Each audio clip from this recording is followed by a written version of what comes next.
Hey, what's up YouTube? This is Carlos with Twins Reef and welcome back. This is the update on the Red Sea Reefer 300. I don't even know where to start this video because it feels forever that I've done an update on this tank. I know previously I had mentioned about taking a break from the hobby, but to be honest with you guys, I've been super busy with work. Not only that, working around the house, especially the garden, planting fruit trees, vegetables, berries, flowers, and things like that. So I haven't even been able or had time or that interest to upload pictures, post on the fish, corals, equipment that I was thinking of selling. That way I could take a quick break. This tank has been on cruise control. I have had a couple of losses regarding this tank, but I'm trying to upkeep my husbandry. I've been doing water changes every 2 weeks. Besides that, I do not test, not even I do test my salinity, but I don't even make sure if it's even calibrated. I am using the HANA salinity test kit, and I know you're supposed to calibrate that, a couple months.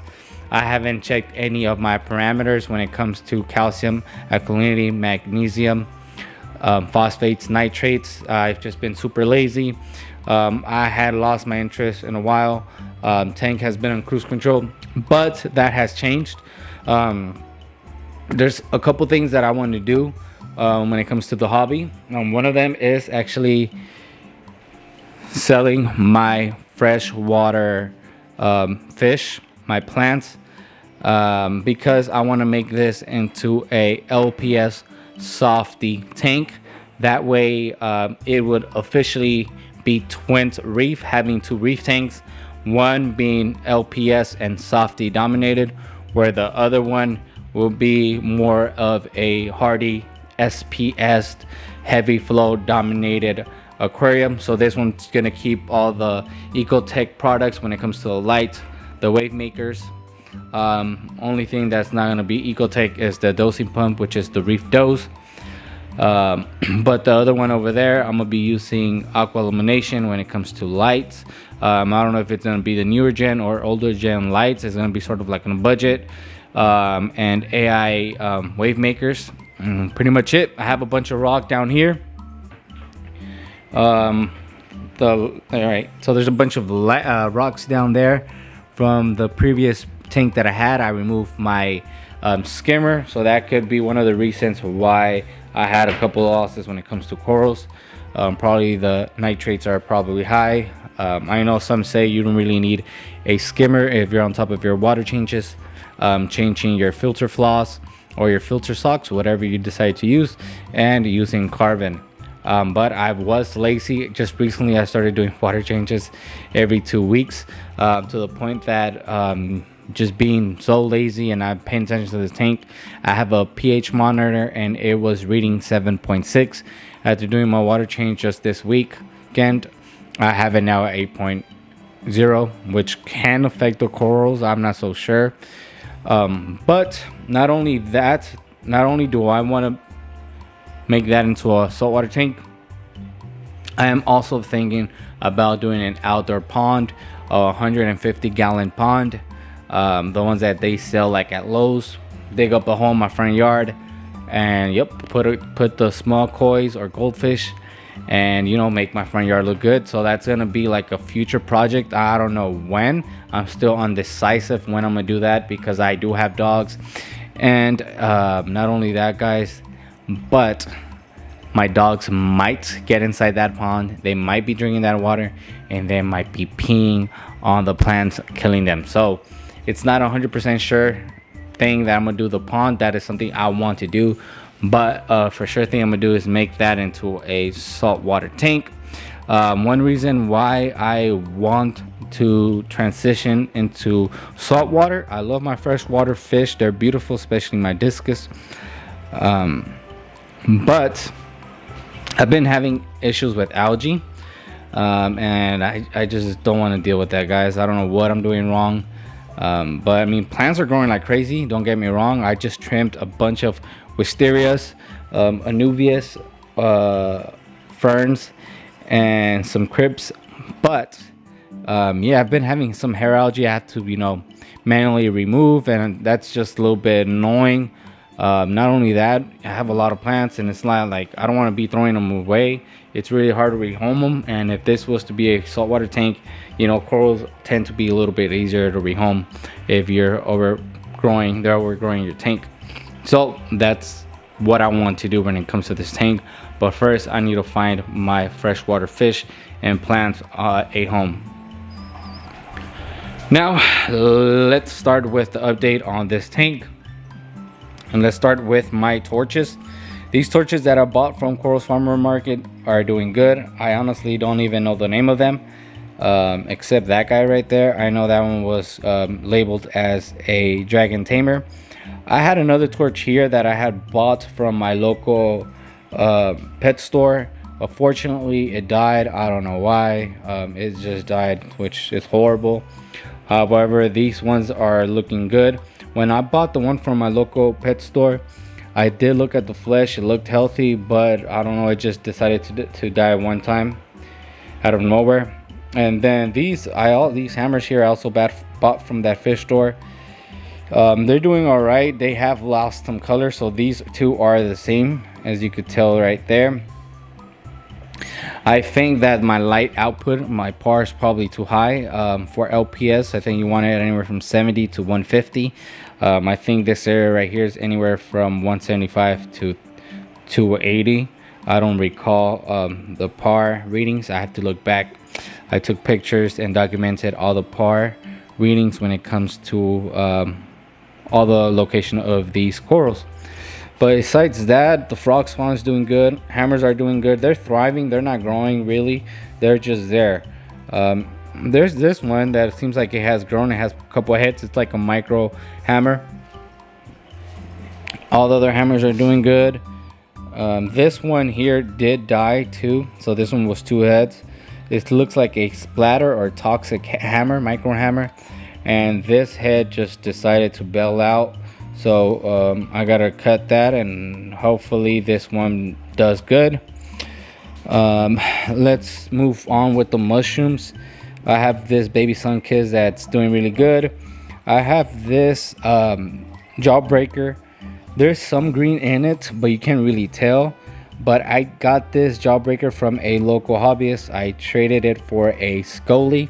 I like Scully, guys, but I seen that it wasn't really doing so well in my tank. And not only that, when I had the opportunity to trade it for a jawbreaker, I don't know if they equal the value of each other, but I wanted to get this jawbreaker because I didn't pay anything for it. I basically traded off for the Scully, and how I got the Scully was trading some extra corals that I had, and I got some credit. So basically that Scully was for free. Reason why I wanted that jawbreaker, I don't know if I mentioned in my last video, but I had a rock right here with my big beautiful jawbreaker that had some red and green in it. However, I got a good offer on it and I sold it because why not? At that point I was thinking of taking a break from the hobby, and I got offered a good price for it, and I told myself probably no one's gonna offer me what they were offering me, so why not sell it? So that's what I did. That's one of the reasons why I got that jawbreaker, so we'll see how it grows.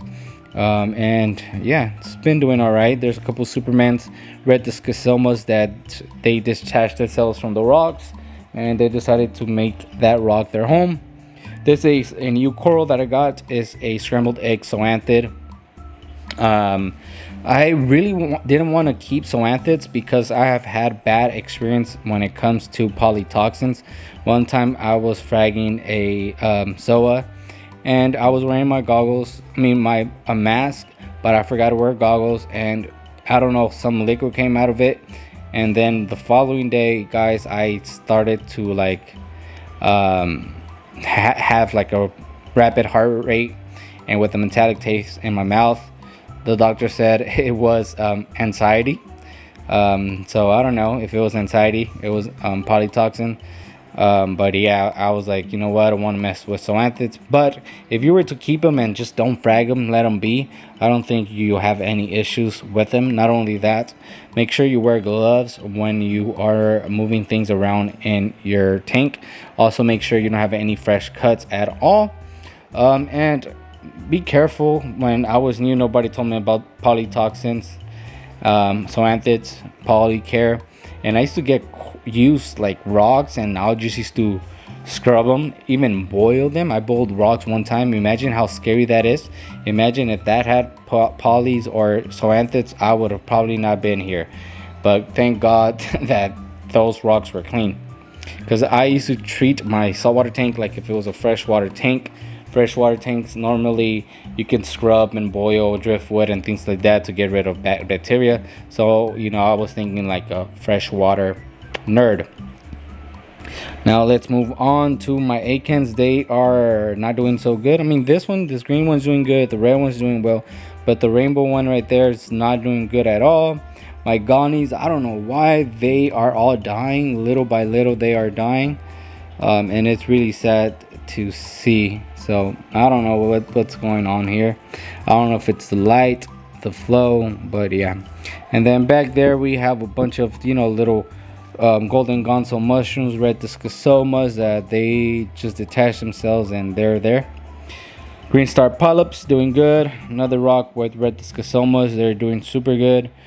Same thing with this large rock here with sun-kissed Superman and a bunch of golden gonzo mushrooms. Another large rock, red discosoma, Supermans. Here are some, let's see. These are some golden rods that I have. I've been trying to, I haven't tried, but I want to rehome these. I've been super lazy, haven't had time. But they look green, but I was told that normally golden rods will turn like a yellowish, goldish color when they are in low light, but once you put them in higher light, they tend to turn green. Next to it is some bird's nest. One thing about my SPS corals, guys, they were thriving, they were doing so good, and I don't know what happened. Some of them started to die off, or like there's not a lot of color or pop to them. I haven't tested anything again, so it's my fault for not being on top of everything. Again, I don't even know what my salinity level is, since I'm pretty sure my salinity meter needs to be calibrated, so that's my fault. Also, temperature, I think temperature is good. It is been pretty hot here in California. Temperatures of 3 digits, but I tend to run my AC at least 78, 80. But yeah, man, my SPS at one point they were vibrant. All these golden rods, green digitatas, red digitatas, but they are not doing so well. As you could tell in this video, there's no pop to them. They're pretty pale, sadly. The one that's doing good, of course, is the blue stylo, more like a hardy, easy to keep SPS. I mean, at first I didn't like it, but now, having it for a while, you could really see the blue, even though the camera's not gonna pick it up because I have no filter.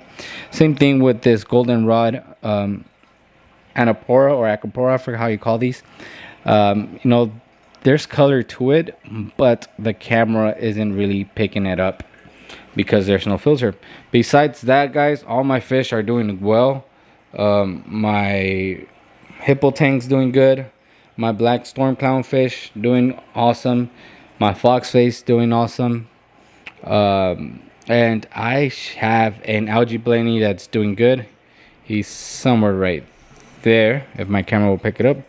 But yeah, that's pretty much it for today's update. I know it's like heck of random. There's not a specific topic. I just want to put a video out there, let you guys know I'm still in the hobby. I've been looking around for more zoanthids, other easy to keep corals. I gotta go shopping, buy reagents for my HANA test kits, make sure everything's calibrated, working. I'm gonna start doing that this weekend, so I want to apologize for my bad husbandry. I know it's our responsibility to keep these corals healthy, keep these corals doing good. Easy to keep corals, LPS softies, but SPS, for some they're easy, for others, you know, they're a little bit more picky. So yeah, I just want to thank you guys for watching this video. I'll see you guys in the next time, and I am out. Peace.